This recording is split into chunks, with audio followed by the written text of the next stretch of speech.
Hey, what's going on, everybody? Today is April 29th, 2024. You're listening and watching the Daily AI Show live. Welcome back to a new week of the Daily AI Show, rounding out April. 2 more days to go. I work in the sales space, so I'm always keenly aware of when cycles are ending or quarters are ending, not because I personally sell, but because all the people that are my clients do. So I was just writing a newsletter this morning and, thinking about how there's just the 2 days left in the end of the month. And that usually means it's going to be very busy for lots of sales reps. But today we're not talking about sales. We are talking about part 2 of Stanford's report, the AI index report. But we're going to be focusing today specifically on the back half of the report because we did not get to it on our first show. And so we're going to be talking about education, policy, diversity, policy and diversity, public and nope, I had that wrong. Education, policy, diversity, and public opinion. I can read the screen. So we want to do, kind of take a few minutes on all of them. We didn't want to rush the last time we had this show. And so we're going to kind of do it in order here for the main section, and we'll all jump in with comments along the way. But we're going to kind of kick it off with Andy because the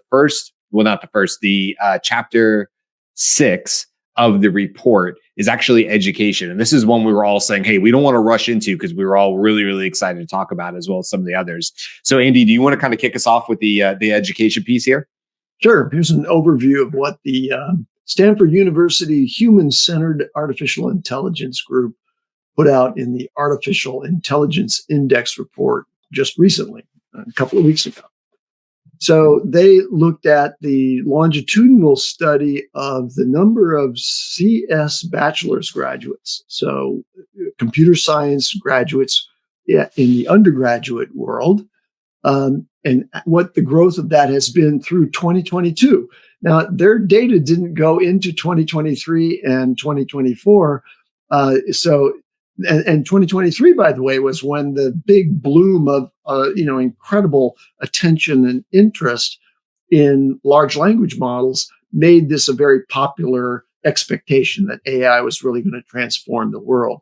So I expect that this growth that's shown in the number of American and Canadian computer science bachelors, which went from, around 10,000 in the first decade up to then it starts to penetrate 25,000 in 2017 and 35,000 in 2022. So there's definitely a growth in computer science. And the other thing that came out of their data was that the number of people doing master's degrees in computer science remained relatively flat, as did PhD graduates in that. So there's an onboarding that's happening here in computer science as it becomes increasingly recognized by high school graduates that computer science is a valid approach to a future career, especially in the world of AI. The second takeaway is that new AI PhDs have been increasingly going to industry rather than directly into academia, where the research into large language models, was happening out in industry, like at Google DeepMind. More and more CS and AI specific PhDs are going into industry, up from, again, in that same range back in the first part of the second decade of the 21st century. It was running around 45%. Now 70% in 2022 went into industry. So you see that moving towards where the money is, really. There's not a lot of money in academia supporting research, whereas now there's a huge gold rush that's happening and it's driving a lot of the people who are interested in this area to go into industry directly. And a correlate of that as well is that there's less transition of academic talent from industry to academia, right? So academia is not drawing a lot of people away from industry. Why? The gold rush is on, the AI gold rush. So they're all sticking with industry. Let's see. American high school students are taking more computer science courses, but there aren't a lot in high schools at this point, so access is an issue. And then internationally, AI-related degree programs in English have been increasing. From 2017, the index for that, which is the number of AI university study programs in English in thousands, was around 88,000, and now it's up to 25,000. That can, I'm sorry, I can't even get the number. So 0.88 up to 2.52, about more than doubling the number of international English AI courses that are out there. The last little point was that in the United Kingdom and Germany, you have a lot of informatics, computer science, and bachelor's graduates in IT. But the rest of Europe, anyway, is down below that, with Turkey and Poland right behind the United Kingdom and Germany. But it's the UK and Germany where European education is happening. And that's the report on education. So I'd be curious to hear from you guys, just sort of as a follow-up to this. Obviously, this report very specific in education in terms of AI degrees, which then traditionally is going to go towards computer science, right? And that's where a lot of the focus was. It's where the data is.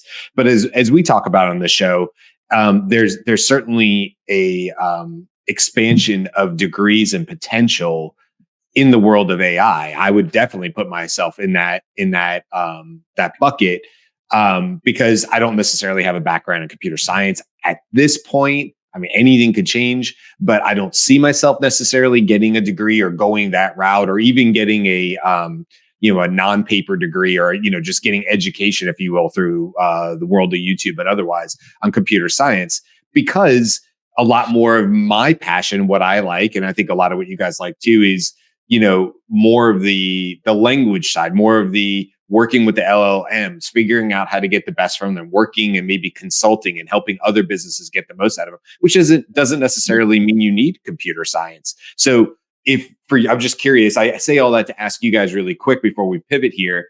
If you're a high school student and you're like, look, I'm interested in AI. How would you guys maybe help that high school student figure out which sort of path to take? Because a CS degree is not the same thing as like the path that I see myself taking, albeit I'm in my 40s. But again, the same idea, right? Well, so this is a report put out by Stanford, right? So there, I think, is a sort of automatic education. Corporate school and academic education is key, but I have heard a bunch of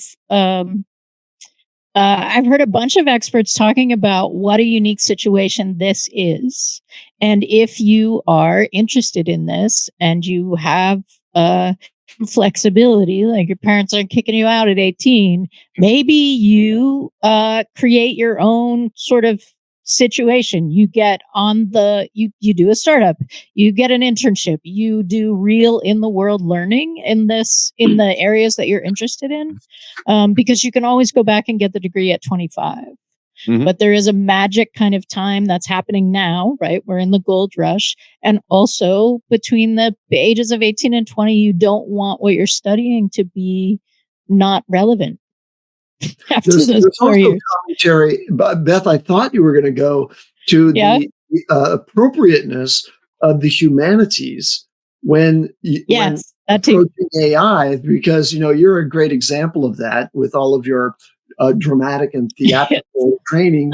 That ends up being very useful. And there are a number of articles that I've read that say that understanding good natural language. So, I'm an English major, so I can speak to those AI good. Okay.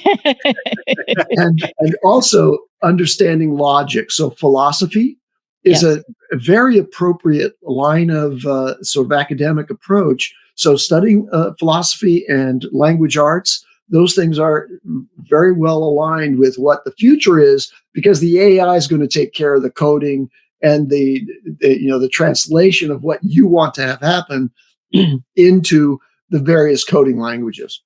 And also, you can learn to code in a boot camp, right? Like if you want to do that, you can you can do a condensed kind of thing, not a 4-year. There are lots of reasons to go to college. I'm learning to code isn't one of them. To answer your question, Ryan, and like the specifics of whether you should learn CS or not, I think that really comes down to determining what you like more, right? If you're intrigued by AI, if you're just intrigued about where my life can go and what kind of thing I should concentrate on. If we're talking about CS or not CS, just think of it as applied or design, right? So do you want to build the underpinnings of what AI could be and invent a new model and all of these kinds of things? Do you like that nitty-gritty stuff, or do you want more applied? I want to use AI so that I can start a business. I want to use AI so that I can feed the world. You know, those kinds of things. That's going to answer your question, whether you want to go down one route or the other, because it's a big time investment. I think one of the big things, and Andy was kind of touching upon this, is AI gives us an opportunity to really make generalists shine, right? If you've got a wide world experience and you've got a wide experience with a bunch of different fields, you can implement AI into your thinking and processes to result in a much higher performance or result and things like that. Yeah, for sure. Jim, you want to keep it going with policy and governance on this one? Sure. We'll move on to Chapter 7, Policy and Governance.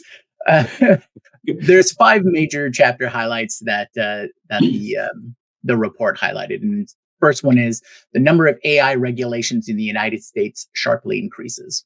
And when they say sharply increases, they really mean sharply increases. So the report shows a graph from 2016 all the way to 2023. All right. In 2016, there was 1 regulation regarding AI made. In 2023, 25. So there was a sharp increase in the last year or so.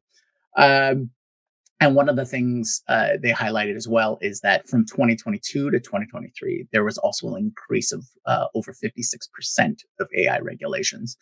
So I think this is a reaction to AI hitting the mainstream around 2022, 21, 22 era. And people are just like, whoa, what does this mean now? And so all the governments really got their butt into gear to get some of these laws out.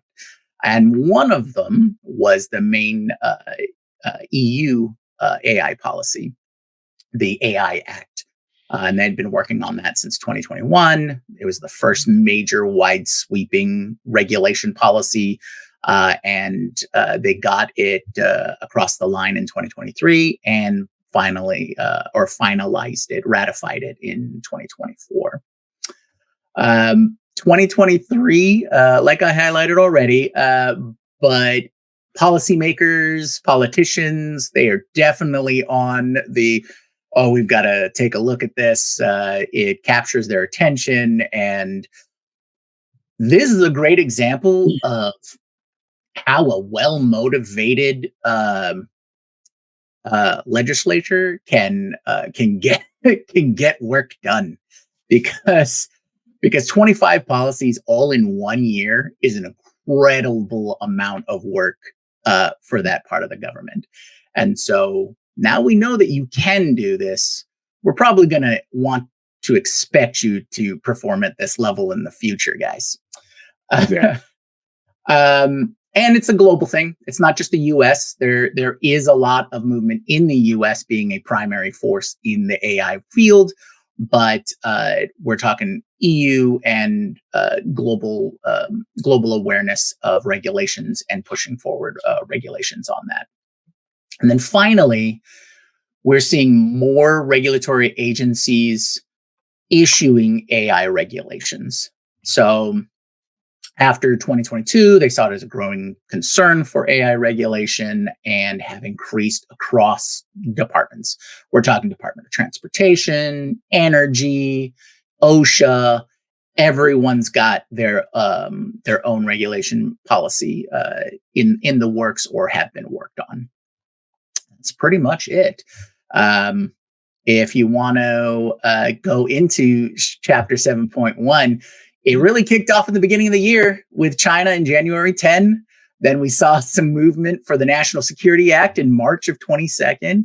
Then a couple more months, and then we've got the Leadership Training Act in May, followed by the National AI Commission Act in June. And then House of Reps goes to Jobs of the Future Act in July. And in that same year, we've got the Biosecurity Risk Assessment Act. And a couple of days later, we've got the White House AI commitments.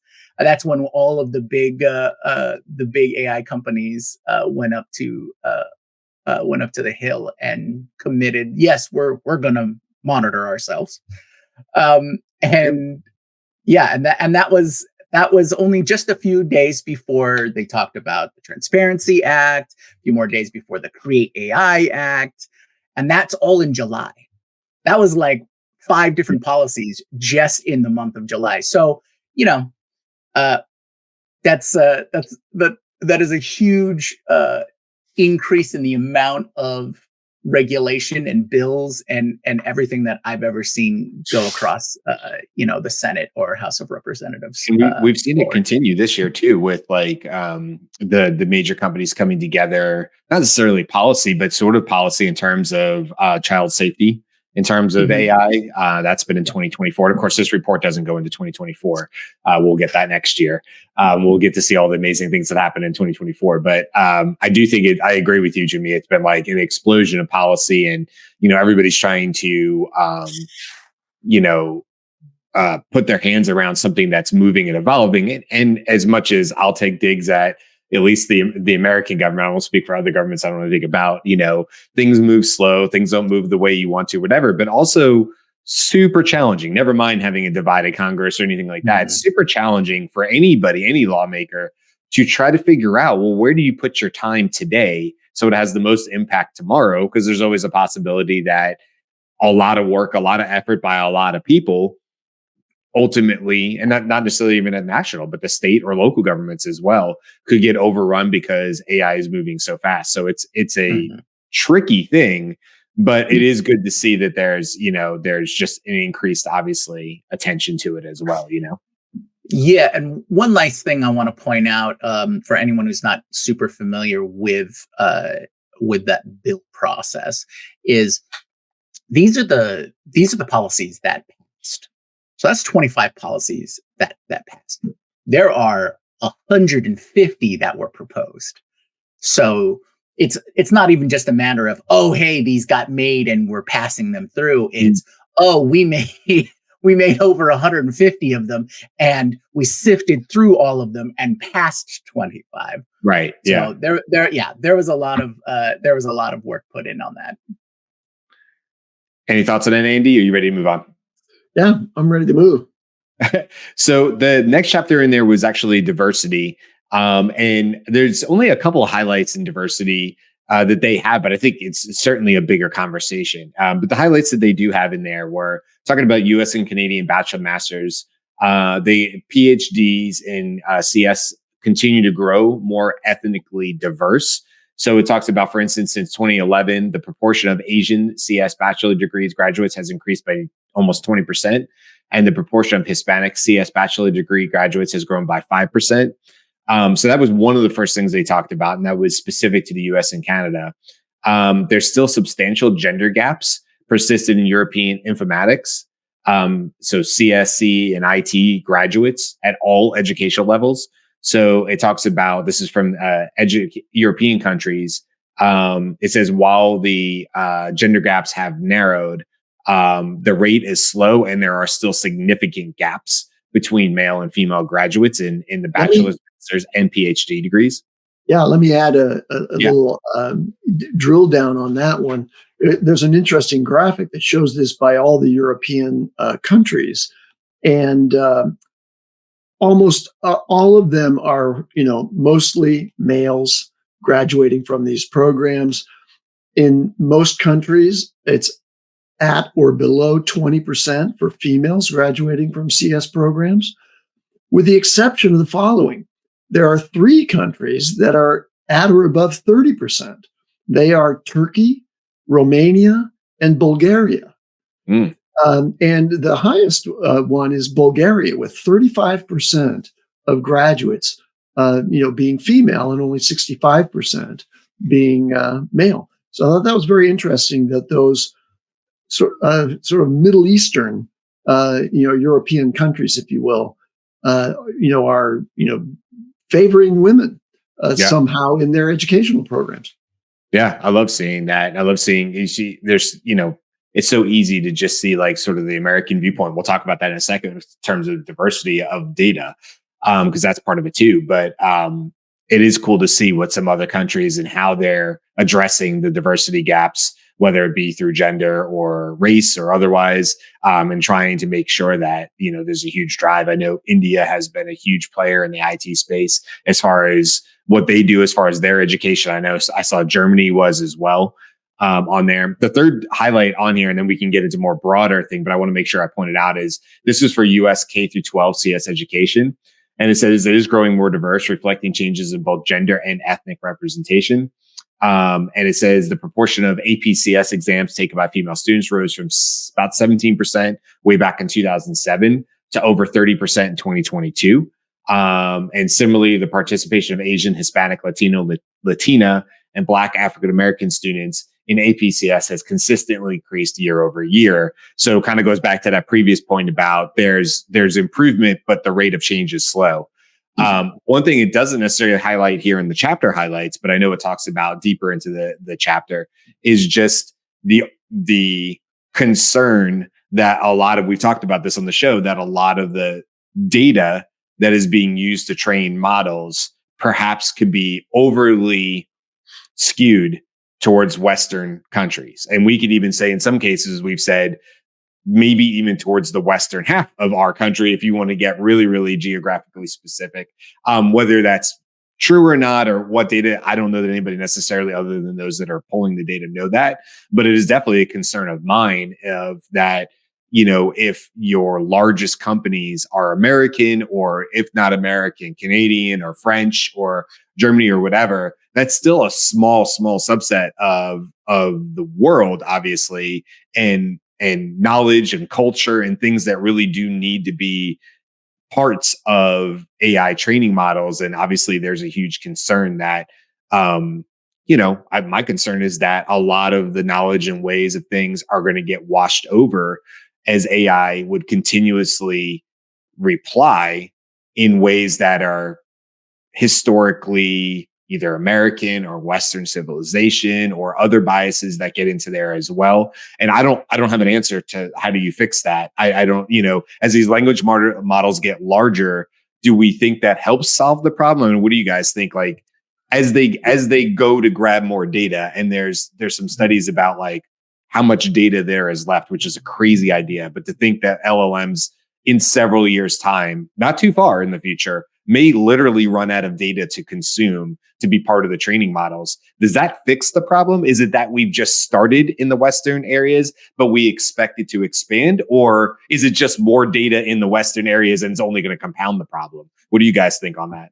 Yeah, I think when it comes down to the question of, the biases or, focus, like you said, in Western world, or the data is where we're seeing, where we are seeing researchers and developers sort of address this issue by creating localizations, right? And not just, translations. The show that we had about Sakana, the whole purpose they created that model is because they found that there wasn't accurate models that highlighted or were able to recognize cultural points, or cultural references specific to Japan or Japanese people. So they devised their own model to grab the bits and pieces and came up with this evolutionary model. But that was the start of why they wanted to develop that. And different regions have seen a buildup of creating their own models of their own data for these, whether it's cultural background, regional background, just so that there's better understanding, right? Mm. And that's the biggest issue that people have identified is if you don't have it at the root of when you're creating your foundational model, that's just going to exacerbate the situation as you continue to develop and fine tune. So you have to build in that layer from the beginning. Mm. I think that there's a risk of homogenization of global knowledge if the frontier models end up being the ones that we see today that don't sort of fairly represent the cultural diversity. Although they may, I mean, it could be that there's plenty that's been written that's in the corpus of the training of those models that represents those other cultures, but is always with a Western perspective and bias. The large volume of data that has been put in there. So I think that there is going to be a different approach, which is going to be actually AI preserving cultural heritage and cultural distinctiveness, because now we see the progression towards much more capable, smaller models that can be trained on smaller sets of data, not the world's knowledge, but rather, borrowing from the skills of a foundation model, but being tuned with that country or that region or that ethnicity's corpus of data.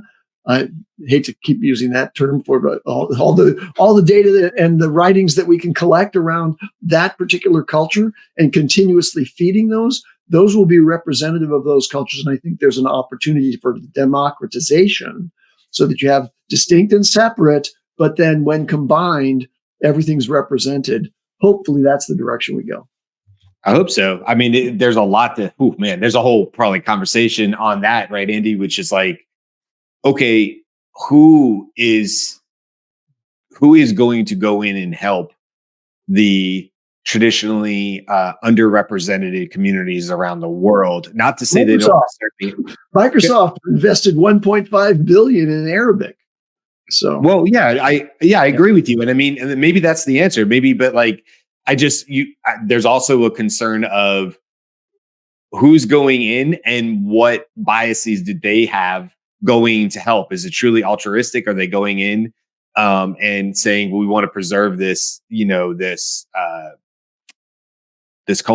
smaller culture's data, in some remote islands of whatever, Polynesia or whatever, or go Fiji or other places that may not necessarily have the ability to even hand over or even understand how they would transfer their knowledge to data to smaller LLMs. And so maybe it is a Microsoft, maybe it is corporate, maybe there's somebody that. Well, I think there's academic approaches too. Like the Vanuatu is going to be done by an academic approach, I think, rather than a corporate one, just because, while the Arabic countries are very rich, there's a reason why Microsoft wants to have purchase there. And so they've invested in a local company in Dubai, I think, or Abu Dhabi, forget where. And that's the way they're doing it. But I think there is cultural preservation assisted by AI so that you can actually listen to the languages, you can speak the languages and have simultaneous translation. All of that, I think, is really hopeful. But there has to be some money behind that to do it. You're right. Yeah, I'll just chime in really shortly before we go on to the next subject. But there's a couple key things that I'd like to point out. Number one, a lot of these cultures are oratory. They are not focused on written. They're focused on storytelling and transferring that knowledge from one to another. Multimodal. Sure, yes, but remember, there's got to be a level of trust because a lot of these cultures have seen decimation from other sovereignties, and two, the entire description of how we approach them, and academic or corporate and all that kind of that alone is a Western bias. Not even, it comes down to a matter of trying to align in thought first and creating that rapport to be able to understand how there might be a bridge between that technology and the culture in and of itself. So there's a lot more work that would have to be done than, oh yeah, we'll just go in and, copy all their corpus and, Right. and then now we've got the language there. It's like, that is a fraction of a percent of what would need to be done to properly convey the thinking and the living and the methodologies and all of those kinds of things. And I think that's the most difficult part. Now, I do see AI as a ray of hope, because AI is made to think like people. So that's how we build off of it, is to try to replicate the neural pathways of people. So if we can get it to a point where if we can influence the way it thinks, then you may see better representation there. And so that you're right, Brian. It's a much larger conversation. And I'll just leave it there and we can go on with the rest of the report. I do want to bring in Jen's comments really quick. She was responding to you, Jimmy, but she was saying first, my roommate is already working on digitizing older documents via AI in the heritage space. That's a really interesting space. She was talking to you, Andy. And then she was saying, yes, Jimmy, there's so much to be said around cultural sensitivity and actual community connection, rather than just going in everything blazing and assuming that this is what is wanted and necessary. Yeah, we've definitely tried that before. Again, as I always say, people that look like me have tried that before and said, we know what's best for you, and just go along with it. And that causes a lot of problems. So yes, I do hope, I am very optimistic as well, Jimmy, that AI and the multimodal side of things. In fact, I listened to students who proposed an idea. It was just theoretical, but they were just proposing an idea of actually capturing the storytelling through dance using video capture, but that video capture being able to tell the larger story of the movements and things like that. It was very, very cool. I don't know that that will necessarily be created, but it was just students coming up with ideas on how to use AI appropriately in those heritage type situations. I thought it was really cool. Okay, we do have to move on to our last section really quick before we wrap it up. And that is actually public opinion. Sort of a good pivot from right where we just were. And there's a couple, we can kind of just all jump on this one really quick, but there's a couple quick highlights here I just want to mention. It says people across the globe are more cognizant of AI's potential impact and more nervous. That's not surprising, right? We just kind of talked about that. The survey from Ipsos shows that over the last year, the proportion of those who think AI will dramatically affect their lives in the next 3 to 5 years has increased from 60 to 66%. Moreover, 52% expressed nervousness towards AI products and services, making a 13% point rise from 2022. That goes in line with what I would think would be the case. In America, Pew data suggests that 52% of Americans report feeling more concerned than excited for AI, rising from 38% in 2022. There's a couple of the highlights there. Let's just pause on that one really quick. I think, I don't know, just real quick poll here. Are you guys surprised by those numbers? They seem to be in line with what I would think. Yeah. I don't see anything that was a shock or discrepancy or anything like that. If anything, and I'm sure we'll go into this, that really stood out for me was the awareness of any particular or specific AI tool, right? I would figure that there was, because of the circles that we travel in, certain tools would be far more prominent in the mainstream, but I was surprised that it was only like 3. Like 3 tools, and that was it. And and so I think that was the everything else looks about right to me. Yeah. I will say one of the highlights here that jumped out to me, because there's also some good ones about Gen Z and baby boomers and things like that, which I thought was interesting. But the one after that, which I didn't agree with, I not agree with. It's a data. I agree with it, I suppose. But it says an international survey from the University of Toronto suggests that 63% of respondents are aware of ChatGPT. That part I totally would go, yeah, okay, 63, that sounds right. The second part, though, of those aware, so of the 63%, around half report using GPT at least once weekly. Now that sounds incredibly high to me. And that's just me going off of conversations with clients and, someone, my data is skewed too and limited as well. But we've also heard Carl talk about this, about how, once weekly, maybe, I don't know. That just sounds high. But again, that is of the 63% they're aware of GPT. So it's not the whole. But I don't know. Did you guys find that number to be? Do you find that to be high? I don't know. I find that to be high in 2023. I not at weekly. No. Okay. No. Now, if you know about it, then that means you've probably tried it, and once a week to go, oh, hey, answer this question. Especially if you get frustrated with a standard Google search, because apparently that's been getting worse and worse. So, learning about something, or Perplexity, or any of those kinds of things, like if you're just in chat just going, oh hey, yeah, can you tell me about this thing, it's great. It's a great research tool. It's a great way to jump off and learn about something. So the weekly, now if that was 50% on the daily, that would floor me. Like, right. Wait, you're saying half of the 63% of people who know about ChatGPT use it every single day? I'd be like, that's fantastic. But that would surprise me. And that's also specifically ChatGPT. That's not taking into factor any other AI tools, your Claudes or otherwise. Right. So, that's what they had the data on or whatever. But yeah, I don't know. It just sounded high to me. Look, I think ChatGPT, specifically OpenAI, I should say, allowing in 2024, they've allowed you to now use 3.5 without signing into anything. Same as you would be able to do with Claude. I think that will definitely open up use cases where people were just hesitant about having to create an account or something like that. So that would be interesting. But yeah, anyway, we can leave that there. But I thought that was interesting. Any other stats? Yeah, I wanted to, you kind of mentioned it, but I want to give some more color to the generational opinion about AI and its impact on improving your life. So boomers, me, only 40% think that it's going to help me get things done. I think it will. But moving smoothly up to Gen Z, the latest generation, 63% of them think it's going to help them get things done.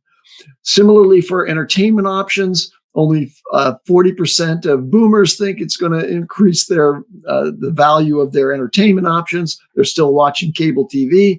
And then 60% of Gen Z think it will. Same for health, for my job, the economy in my country, and for the job market. In the job market, boomers say only 23% say that it will improve the job market for me. Why? Because we're retiring. And 40% of Gen Z think that it will improve their opportunities in the job market. Any other ones on there before we wrap it up, Jimmy, that you want to pull up for public opinion? It's cool, right? It's cool to watch it. I think it's going to shift even more, obviously, in 2024. But it is cool to kind of see where it is, and some of those numbers kind of shock me. It's higher than I would have expected, which is cool. I'm glad to see that, actually, and I'm glad that the younger generations are the 3 or 4 specific tools that are known, like ChatGPT is known, right? And Midjourney is known, or Stable Diffusion is known. And I'm sure Elon will like that 16% know what Grok is, though I'm sure that's specifically because he owns an entire platform talking about it. Sure. But I wanted to highlight that what this means is our job. We're going to have one for a while, because we're going to be talking about all of these things over and over. We're going to be talking about what the latest stuff is, and we're going to discuss what the underpinnings are and things like that. So it highlighted for me that if everybody just knows what ChatGPT is and Midjourney is, and that's it, then we've got so much more work to do. And to inform people, hey, there's these all these other tools that may be far more applied to what you're doing. No. Well, that and of ends up course, being I'll take this opportunity to talk about. And if you want to know how that relates to your sci-fi interests, look out for Sci-Fi AI show coming out really, really soon. Where we'll cover Absolutely. actually a few of the topics that we talked about. This, like the multimodal, the dance communication, all of that kind of stuff. That actually ended up in our first episode. So I can't wait to hear it. something to keep an eye out for.